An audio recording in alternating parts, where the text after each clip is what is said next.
Muy buenos días, ¿cómo están? Bienvenidos a Vía Canal TV. Mi nombre es Jaco Arias y hoy tengo el gusto de presentarles a dos excelentes invitados, el doctor Guillermo Romero y Cristi Toro. Bienvenidos a Vía Canal TV y bienvenidos a ustedes.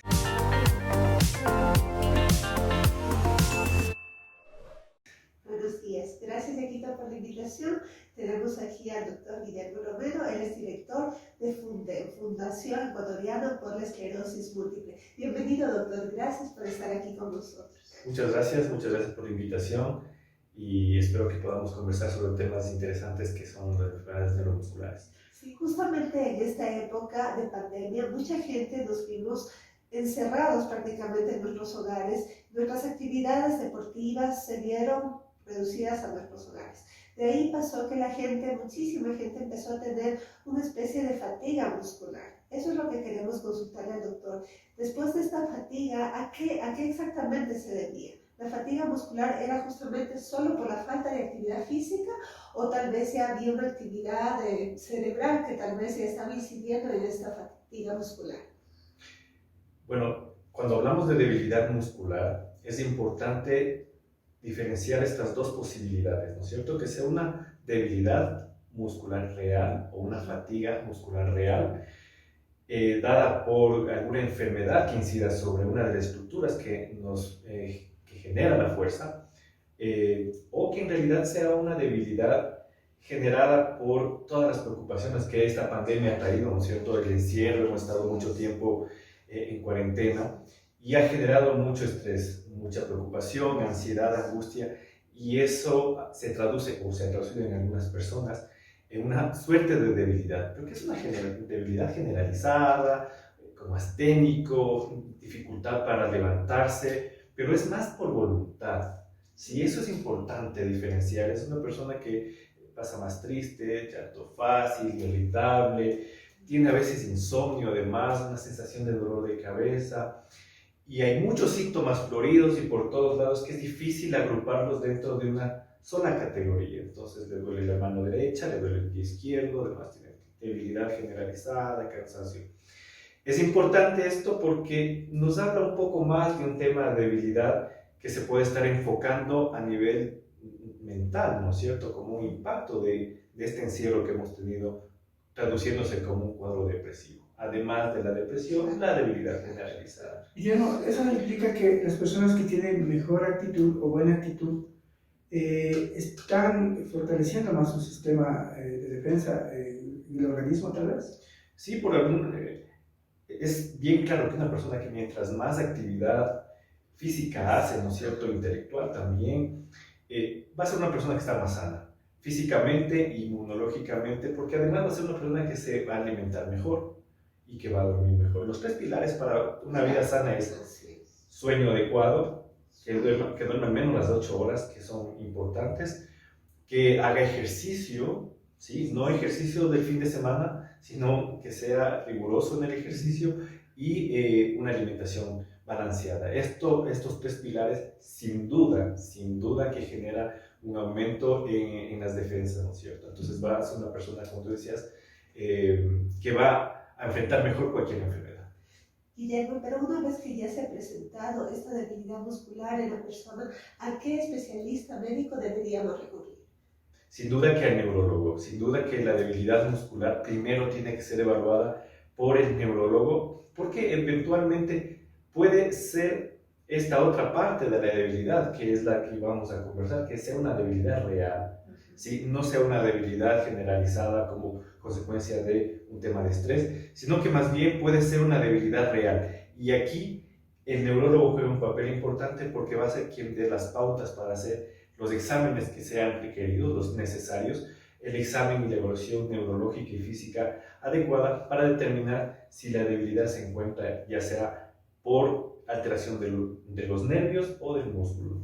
Es decir, que con los resultados o estos análisis ya se puede diferenciar qué tipo de debilidad muscular tiene. Sí, por supuesto, importantísimo como en cualquier área de la medicina, el enfoque de la historia clínica. ¿Sí? La historia clínica es básica porque uno pregunta sobre cuándo empezó, cómo empezó, bajo qué circunstancia duele, no duele, qué parte del músculo tiene más debilidad o del cuerpo tiene más debilidad.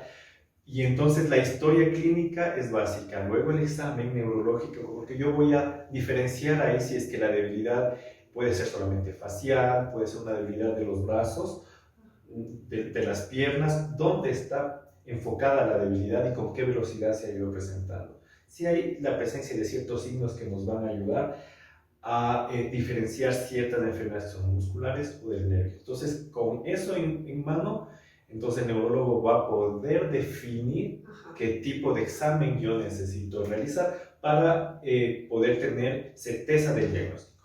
El neurólogo, ¿cómo determinaría que esta debilidad más bien no es física, sino exclusivamente mental?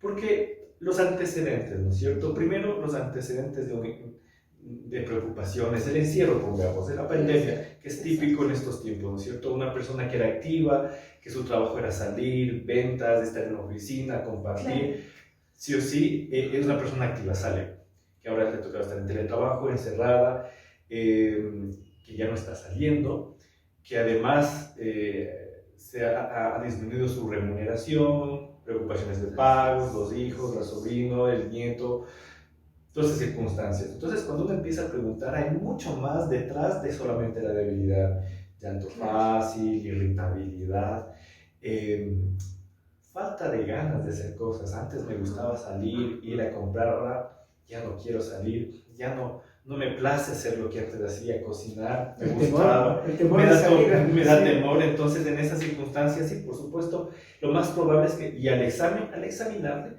no voy a encontrar debilidad. Esa es una premisa en enfermedades neuromusculares. Si la persona viene con queja de debilidad y yo al examinarle encuentro fuerte, todos sus grupos musculares son fuertes, son potentes, no tiene una enfermedad muscular. Estamos hablando de una depresión. Estamos hablando de un cuadro depresivo y por supuesto el manejo es distinto, ¿no? Sí. ¿Cuál sería el manejo? Básicamente, primero, si es que hay un fondo muy depresivo, porque hay personas que hay que entender que eventualmente pueden tener familias depresivas. Sí. Mi mamá también era así, mi abuelita también era así. Entonces, si ya hay un fondo depresivo, si la persona tiene ya, bueno, si es mujer, por ejemplo, sí, en mi hijo tuve mi primer parto, tuve, sí, este estrés posparto, ¿no es cierto? Si eventualmente cuando era jovencita o jovencita, antes no había la palabra bullying, pero ya tenía yo un estrés ahí, no me gustaba ir, tuve que tomar medicación, me llevaron al psicólogo. O sea, si hay un fondo, el manejo debería ser psiquiátrico. Qué interesante, doctor, lo que plantea. Parece que la tristeza más bien está en la familia, ¿verdad? Es como que esa depresión ya viene por parte de varios integrantes de la familia. Es más fácil, ¿no? Siempre yo les digo a mis pacientes, todo crece en tierra fértil. Todo crece en tierra fértil. Si en mi familia hay antecedentes de alguna enfermedad de cualquier tipo, es más fácil que yo pueda aportarla, expresarla y tenerla. ¿Que el medio ambiente puede modificarlo? Sí, pero es más fácil pensar el médico que si yo veo un paciente, una persona que viene con debilidad, un cuadro de tristeza, en la familia también. Yo ya tuve en algún momento tratamiento psicológico. Esta historia pasada es bien importante. Entonces, en ese contexto, es posible que esté dentro de la familia mismo. No hay problema, sino un poco la raíz, ¿no? de los temas de depresión. Y en ese contexto va a ser siempre importante que el psiquiatra sea quien nos evalúe. Y es importante sugerirlo y es importante entender que el psiquiatra es igual que cualquier médico. A veces tenemos miedo, ¿no? El psiquiatra, hay un estigma ahí social, pero hay que entender que es como cuando uno va al gastroenterólogo porque tiene un problema de estómago. Si yo tengo presión alta, voy al cardiólogo. Si tengo problemas de humor, si tengo problemas del ánimo, bueno, con el psiquiatra, que es quien eventualmente me va a ayudar. Pero por supuesto, primero, el primer filtro debería ser el neurólogo para que sea quien evalúe y haga esa dicotomía y separe si es que esto realmente es un tema mental, llamemos desde el punto de vista del ánimo, o si es que esto es un problema de verdad, de debilidad, ya sea del nervio o del músculo, por afectación de estas estructuras. ¿El tema de la debilidad muscular puede ser genético? Sí, por supuesto, hay algunas enfermedades que pueden ser genéticas en tema de debilidad muscular, cuando hablamos de enfermedades neuromusculares. Un ejemplo, hay las famosas distrofias musculares. la más famosa, la más conocida, la más escuchada, quizás es la distrofia muscular de Duchenne. Duchenne es una distrofia muscular que es una enfermedad genética por alteración de un gen que finalmente causa como consecuencia debilidad. ¿Sí? Aparece en la niñez a partir de los 3 años de edad. El niño que está en clases, en la guardería o en casa, deja de correr. Uno de los primeros síntomas puede ser el que empieza a caminar en puntillas o que empiece a tropezarse. Es un niño que estaba yendo bien en el desarrollo motor y empieza a tropezarse, se hace un poco más lento, se cae, la profesora le llama a la mamá la atención, dice, Juanito se está cayendo con facilidad, no sube la escalera. Hay que llamar, y eso ya llama la atención, ¿no? Un niño que venía bien en el desarrollo motor y de pronto hay algunos hitos que ha dejado de conseguirlos. Entonces, Duchenne se comporta así, es una enfermedad que empieza en la niñez, bien temprano, 3 años, y es donde uno tiene que actuar.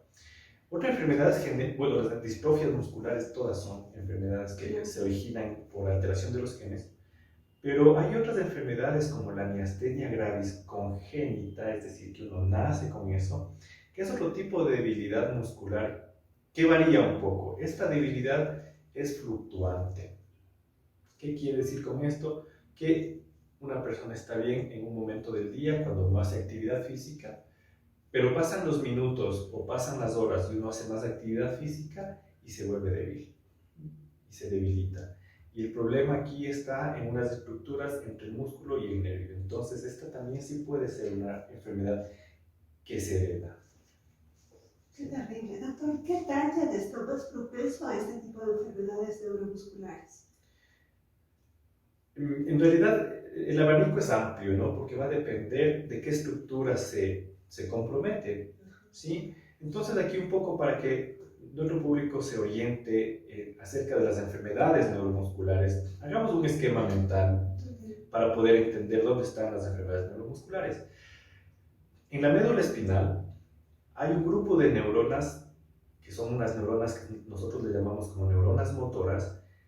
Estas neuronas motoras tienen una colita que sale desde la neurona y se dirige hacia los músculos. Esta colita larga es lo que nosotros le conocemos como el nervio. Al final son los nervios que llegan hacia un músculo. Si ya nos ubicamos anatómicamente ahí, la médula espinal, esta neurona que se encuentra dentro de la médula espinal, sale la colita que se llama nervio y va hacia un músculo, entonces ya nos ubicamos.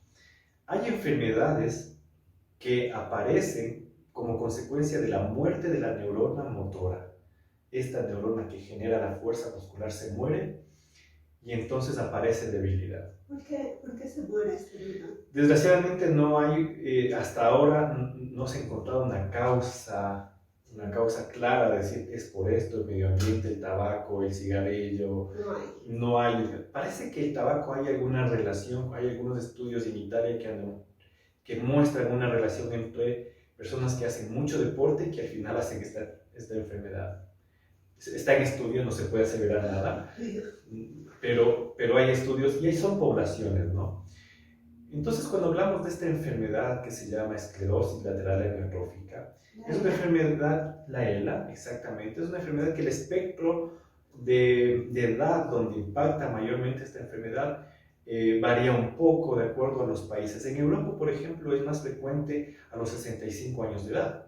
Es mucho más frecuente a los 65 años de edad, es decir, en ese rango de edad, ¿no? En adultos mayores.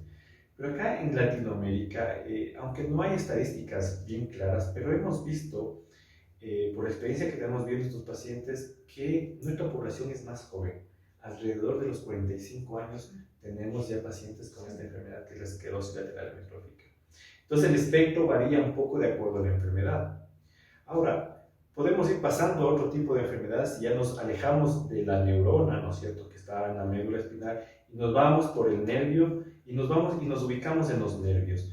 Hay las enfermedades que generan problemas en los nervios, también el espectro varía porque depende un poco del tipo de enfermedad. Por ejemplo, una de las enfermedades que genera debilidad y molestias sensitivas en los nervios son las polineuropatías. que presentan las personas que tienen diabetes, por ejemplo. Un paciente diabético puede generar debilidad y molestias, sobre todo sensitivas en las piernas, como consecuencia de la lesión de la neurona.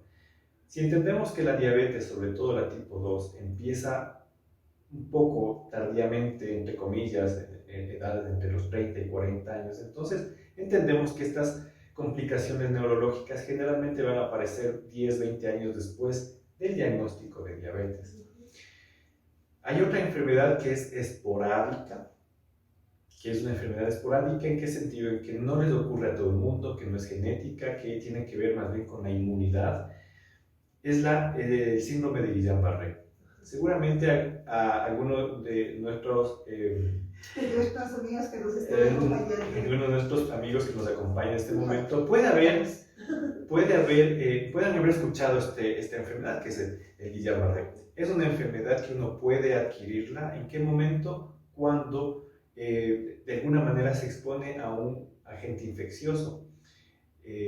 No todos, porque si no todos estuviéramos con esta enfermedad, pero se asocia más a cuadros de diarrea.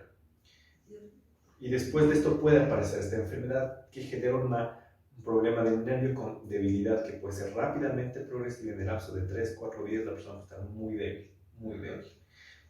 ¿Y cuáles son los síntomas del Guillain-Barré? Inicialmente puede aparecer como una sensación de adormecimiento en los pulpejos de los dedos, ya sea de las manos o de los pies, dolor en los pies, como que fuera un problema de la columna, ¿no es cierto? Que estos problemas radiculares, o dolor de las piernas. Y luego aparece con debilidad, que rápidamente progresa, que puede aparecer en los pies, ya sea en los pies, en las manos o directamente en los muslos, ¿no es cierto? Entonces la persona puede tener torpeza en la mano, dice, se me cae la taza, no puedo coger la taza, que no puedo girar las llaves. Si ayer giraba las llaves, ahora se me dificulta, tengo como torpeza y rápidamente avanza la debilidad, o se empiezan a tropezar y empiezan a tener dificultad para levantarse de una silla, ya no se pueden levantar normalmente, hacen un ademán de postura para poder incorporarse, entonces empieza la debilidad. ¿Con este tipo de enfermedad hay cura, doctor? En cuanto a al Guillain-Barré, sí, es una enfermedad transitoria, es una enfermedad que viene, generalmente causa mucha debilidad en el lapso de 3 a 4 semanas y luego se va. Pero, por supuesto, hay que tener en cuenta que la gravedad de la enfermedad va a depender del grado de afectación del nervio. Mientras más se afecte, la recuperación va a ser más pobre. Entonces, el paciente puede quedar con algún grado de debilidad que le genere dificultad para movilizarse. Una secuela importante. Mientras más tarde acude al médico, peor, por supuesto, al neurólogo. Tiene que ser al neurólogo. Además, pero si es que ha acudido pronto al neurólogo, si es que no es muy severa la enfermedad, generalmente la recuperación es buena y en el lapso de semanas puede volver el paciente a caminar, a veces meses, de acuerdo un poco al grado de lesión, pero es una enfermedad que es tratable y que tiene una buena recuperación en el 80% de los pacientes. Guillermo, la idea justamente, amigos, es tener el conocimiento con especialistas, con profesionales, y más o menos que ustedes tengan la idea para que ustedes puedan canalizar. Si ustedes sienten algún efecto, algo que se relacione, Guillermo, ¿dónde pueden acudir? ¿Cómo nos pueden apoyar a todos nosotros si tenemos alguno de estos síntomas? Sí, a ver, nosotros, por ejemplo, en general, el neurólogo siempre va a ser la primera puerta de entrada y por ahí tiene que ser la guía para poder canalizar qué hacer, ¿no es cierto?, hacia dónde ir.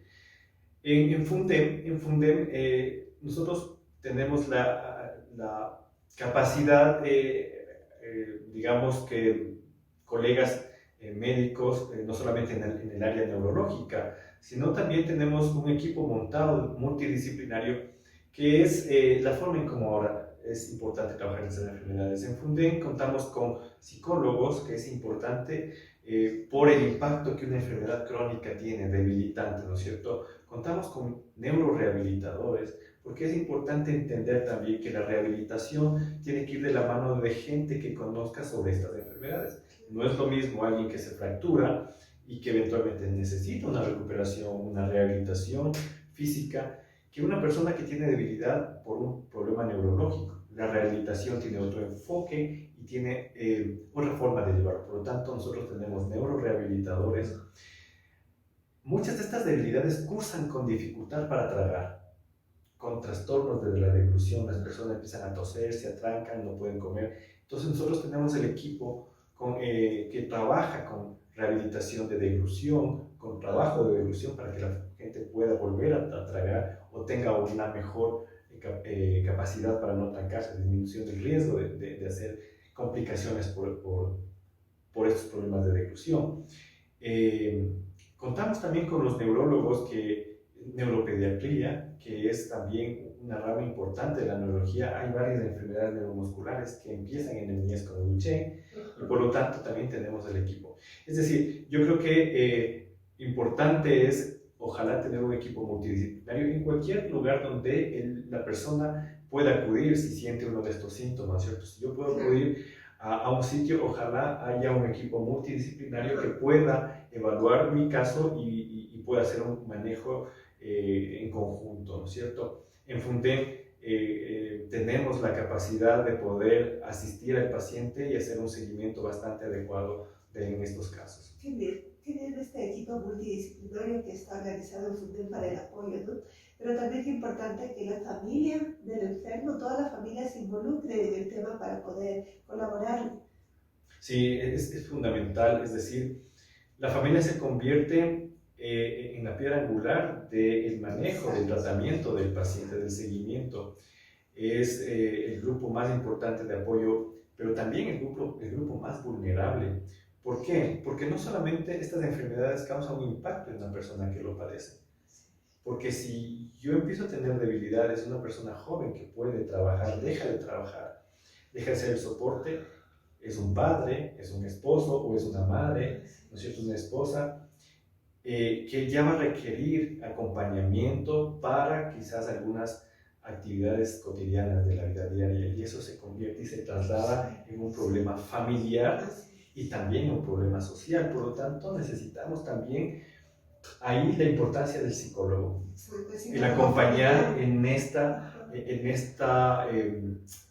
momentos difíciles y estas circunstancias de la vida donde se requiere entender la enfermedad, se requiere el apoyo psicológico no solamente del paciente, sino del cuidador. Claro, además Fundem tiene la medalla en Ecuador de tener este maravilloso representante. ¿Cuál es la especialidad, Doc? Es tan larga que mejor usted mismo la presenta. Sí. Bueno, yo soy neurólogo con una especialidad en enfermedades neuromusculares y neurofisiología clínica. Wow, felicitaciones. Muchas gracias. Perfecto, amigos. Ponemos aquí nuestros contactos en la pantalla, a estos números que pueden comunicarse si desean alguna asesoría, preguntar al doctor Guillermo Romero. Guillermo, como para ir culminando la entrevista, a pesar que nos falta mucho tiempo para poder conversar de estos temas, ¿cuál sería tu mensaje final hacia los televidentes? Bueno, lo más importante creo yo es que